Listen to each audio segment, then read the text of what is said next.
Hey everybody, Michael Snyder, California Weather Watch. Today is January 24th, and right now we are looking at the Doppler radar. San Francisco, San Jose, Monterey is here, King City, and check out this band of precipitation. Actually quite a prolific lightning producer, especially out over the open water here, so can't rule out a few thunderstorms here along the immediate coastline as we go through this morning. But as we speak, there's probably some moderate to heavy rain incoming for Monterey, and some pretty heavy rain across some of the Bay Area this morning, San Jose also. So this front is overperforming a bit from what the model said. This will continue its trek southward as we go through the day today, but it will be weakening. However, it still could bring a few light showers across some of the Southern California area and some of the higher terrain. Now, taking a look at a wider view of things here, infrared satellite imagery, you can see the Doppler radar overlaying a pretty good slug of moisture moving down the coastline here, so we'll definitely take it. We need the precipitation. You know, we've been below normal here actually over the past few months, even though we are still technically drought-free across most of the state. And also, as we go through the video here today, I want to discuss the extended forecast. Of course, we'll look at that in some detail here, but stick with me. I got some important things to say about that coming up. And looking at the San Diego International Airport, look at this, 2.73 inches. That was the rainiest January day ever in this location, 174 years of records, and the fourth wettest all time for this location. So interesting stuff there.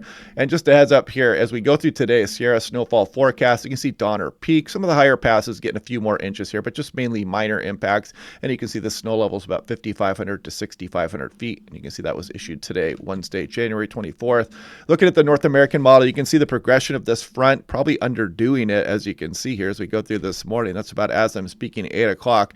And again, quite a prolific lightning producer, but that will be weakening as it moves south. However, it could bring some shower activity across Southern California. And you can see the shower activity moving all the way into Thursday morning across some of the Sierra Nevada. And then we've got another system that's going to be brushing mainly the Bay Area northward here as we go on into Thursday night into Friday, especially up towards Crescent City and Southwest Oregon. But it could bring a shower or two down towards the Bay Area.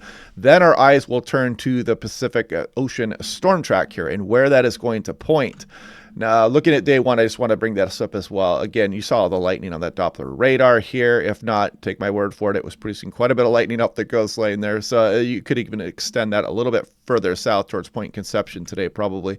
And if you want a nice, affordable home weather station, it has its own lightning detection system with it. It'll tell you how far away the strikes are, tell you when it'll start raining. It's all solar powered and wireless. Click on that link down below to save 10%. Looking at the Europeans. So we put this into motion. We have the atmospheric rivers going into the Pacific Northwest as we go through the period upcoming here. We got a little bit of ridging here, but some of these systems are going to be clipping Northern California. Then we get the jet extension moving across Pacific Ocean. The big question is just how many storms, how intense are they going to be? How far south are these frontal systems going to propagate? And, just what is coming in the future? Because the models have actually been showing kind of this trough, digging a little bit deeper here across some of the West Coast. More on that here in a moment. But first, let's take a look at the GFS ensemble mean. This is last night's run. We're looking at here at 10-day precipitation anomaly. You can see the atmospheric river potential into the Pacific Northwest, including Northwest California. And as we scroll here, this is a running 10-day average. You can see the GFS still shows above average precipitation for this time frame as we go on in through early February. However, I want to just kind of pump the brakes on some of the hype out there on social media. It's just really ramping things up. Like there's some kind of super flood headed towards Southern California. We do not have that kind of confidence yet here, folks. So just kind of, pump the brakes on that a little bit. Looking at the European here, this is yesterday afternoon's run, 10-day precipitation anomaly in inches. And you can see that we do have that signal for above average precipitation here across the state as we go through early February. However, there's still big disagreement on just how many systems we're going to be rolling through and how strong those systems are going to be. And now they're updating this daily as well, so you can watch stuff like this, and you can see that the 8 to 14 day does include much of the Southwest here, and you can see they've got some heavy snow and heavy precipitation associated in there as well. But again, pump the brakes a little bit here, folks. This is way off into the future right now, and we don't want to get caught up in details just yet. And the same thing here, active weather pattern they are calling for across much of the West Coast and Southwest. So here we are looking at the GFS. This is actually the deterministic, and I want to kind of run through this here really quick, and I'll show you some of the problems here, because the deterministic model, you can see as we're scrolling through February, it is not showing that much on the GFS. So it just gives a little pause there, like a little cause for concern if you're expecting big rainfall across much of the state of California. You can see the atmospheric river really growing in confidence for the Pacific Northwest. But however, we want to slow the roll here a little bit on calling for, big flooding conditions or like huge multiple big rainmakers into the state just yet. We're still trying to get some model agreement here. Now, this is the European on the left versus the GFS on the right. We're looking at sea level pressure and the 6-hour precipitation amounts. And as we put this into motion, you can see the frontal system. Here it goes as we go through the day today, pushing down the coastline. And let me show you something here. So you can see the GFS as we scroll through the day today. It doesn't look like much here. So that's why we use some high resolution models also. And you can kind of see this thing a bit of an overperformer in the European, kind of handling that a little bit better here as it does have a better resolution with it. So just kind of pointing that out. Now, anyway, we trek back off into the future here, and you can see the atmospheric river potential into the Pacific Northwest, including some of Northwest California at times, but even a little bit of rain down towards the Bay Area. But you see this really gets ramped up here as we go through the early portion of next week, and another very deep low out over the Pacific Ocean here. And this one on the European has been consistently showing a very strong frontal system moving down the coastline. But look at the GFS. It's just nowhere to be found with that frontal system. This holds it offshore, and this is a degrading frontal system by the time it gets towards much of California here on the GFS. And then you can see the European wants to bring this cool trough. So that would actually help for some mountain snows here. But you can see that there's no follow-up atmospheric rivers here on some of the latest model runs. So that's why we want to pump the brakes there a little bit. We don't want to get too caught up, in the wording and the hype for the flooding incoming here. This is 6 to 10 day precipitation. Actually, temperature probability outlook goes through February 2nd with that southwest flow. This is to be expected. And the 6 to 10 day precipitation also here. And it's calling for above average here, but you saw what we're dealing with.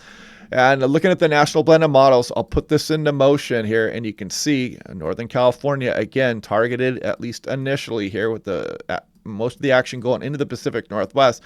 And now we're all the way out towards Tuesday night here, and you can see that frontal system trying to move in here as we go on through Wednesday afternoon. This is all the way into next week here, you guys. So that's why we're pumping the brakes. I want to kind of make that clear.